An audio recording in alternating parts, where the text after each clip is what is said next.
வாழ்க்கையிலேயே உயரத்துக்கு போனதாங்க மகேந்திர சிங் தோனி. சின்ன வயசுலேயே ஒரு பெரிய கனவு நம்ம ஃபுட்பால் பிளேயர் ஆகணும்னு. ஹெட் கோச் கிட்ட போய் சொல்கிறாரு, நீ வந்து கிரிக்கெட் ட்ரை பண்ணு, நீ நல்லா பேட்ஸ்மேன் ஆகலாம் அப்படின்னு சொன்னவுடனே அதையும் ட்ரை பண்ணுறாரு. பீகார் டீம்லேயும் செலக்ட் ஆகிறாரு, ரஞ்சி ட்ராஃபிலையும் செலக்ட் ஆகிறாரு. கொஞ்ச நாள் கழித்து இந்தியன் டீம்லேயும் செலக்ட் ஆகிடுறாரு. ஃபஸ்ட்டு மேட்ச் வந்து 30 ரன்ஸ் தாங்க. நிறைய மேட்ச் வந்து சொதப்பிருப்பார். ஆனால் 183 நாட் அவுட் ஸ்ரீலங்காவுக்கு எதிராக கிழிச்சு தள்ளியிருப்பார் அந்த மேட்ச்சில். அவர் லைஃப் அங்கேருந்தாங்க ஸ்டார்ட்டே ஆச்சு. ஒரு குடும்ப சூழ்நிலையால் டிக்கெட் கலெக்டராக கூட இருந்திருப்பார். ஆனால் சவுரவ் கங்குலி தான் சொல்கிறாரு, நீ வந்து 3rd பொசிஷன் ட்ரை பண்ணு, நீ நல்லா வருவ அப்படின்னு சொல்கிறாரு பங்களாதேஷ்க்கு எதிரான மேட்ச்சில்.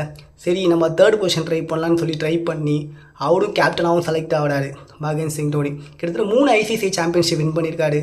One day T20 champions trophy எல்லாத்துலேயுமே ஜெயிச்சிருக்காரு. நம்பர் 1 கேப்டன் யாருன்னு கேட்டால் இப்போ கூட சொல்லுவாங்க மகேந்திர சிங் தோனி அப்படின்னு. கிட்டத்தட்ட 2016 ஆஸ்திரேலியா ஒயிட் வாஷ் பண்ணிருக்காரு.